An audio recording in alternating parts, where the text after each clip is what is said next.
मसीह यीशु के नाम में मुझे सुनने वाले सारे भाई बहनों को अभिवादन।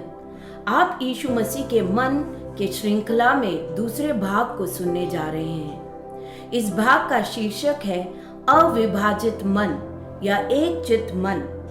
जब हमारे प्रभु यीशु मसीह इस संसार में थे, उनका स्वभाव एक चित्त था।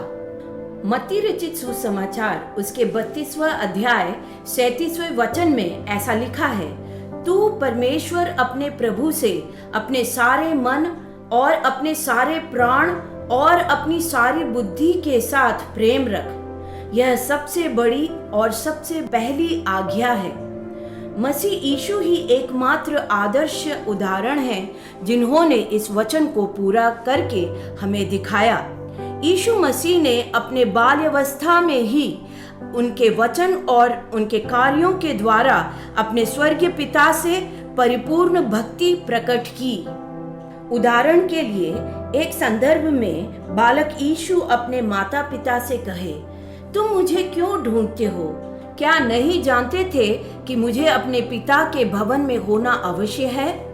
एक और संदर्भ में हम बाइबल में पढ़ते हैं जहां यीशु मसीह ने अपने चेलों से कहा, मेरा भोजन यह है कि अपने भेजने वाले की इच्छा के अनुसार चलूं और उसका काम पूरा करूं। यूहन्ना रचित सुसमाचार 5वां अध्याय उसके 19वें वचन में यीशु ने कहा, मैं तुमसे सच सच कहता हूं कि पुत्र आपसे कुछ नहीं कर सकता, केवल वह जो पिता को करते देखता है। जैतून के पहाड़ पर यीशु मसीह अपने क्रूस की मृत्यु के कुछ देर पहले अपने पिता से प्रार्थना करते हैं, हे पिता, यदि तू चाहे तो इस कटोरे को मेरे पास से हटा ले, तो भी मेरी नहीं परंतु तेरी ही इच्छा पूरी हो। अपने पूरे जीवन काल यीशु मसीह का मन एक चित्त था। उन्होंने अपने स्वर्गीय पिता से अपने सारे दिल से, मन से, प्राण से और आत्मा से प्रेम किए। उनका मन अविभाजित था, वह कभी विचलित नहीं हुए। याकूब की पत्री 1 अध्याय उसके 8वें वचन में ऐसा लिखा है, जो व्यक्ति दुचित्ता है वह अपनी सारी बातों में चंचल है। प्रियो, हमारे जीवन का बहुत कम समय बाकी रह गया है। हमारे पास समय व्यर्थ करने के लिए बिल्कुल नहीं है।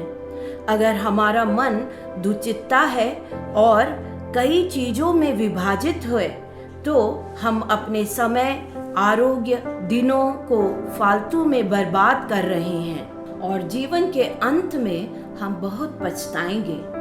बाइबल में ही एक बुद्धिमान और ज्ञानी राजा का दृष्टांत बताना चाहती हूँ। उसका नाम राजा सुलेमान था। उसने एक बार अपने जीवन में ऐसा अंगीकार किया, मैंने उन सब कामों को देखा जो सूर्य के नीचे किए जाते हैं। देखो, वे सब व्यर्थ और मानो वायु को पकड़ना है। क्या आप जानते हैं ऐसा इस राजा ने कब कहा?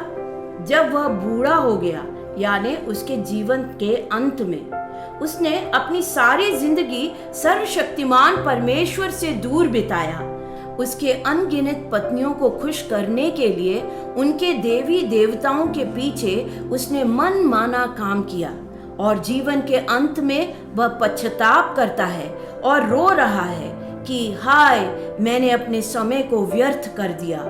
प्रियो, ऐसा हमारे साथ ना होने पाए। इसलिए आइए हम सर्वशक्तिमान परमेश्वर से प्रार्थना करें कि हम एक चित्त हो जाएं, एक अविभाजित मन दे, ताकि हम अपने परमेश्वर को पूरे मन, प्राण और आत्मा से प्रेम करें। हर एक बात जो हमारे मन को परमेश्वर से अलग करती है उसे दूर करें, क्योंकि हमारा प्रभु और उद्धारकर्ता यीशु मसीह पूरे आदर, भक्ति और प्रेम के योग्य है।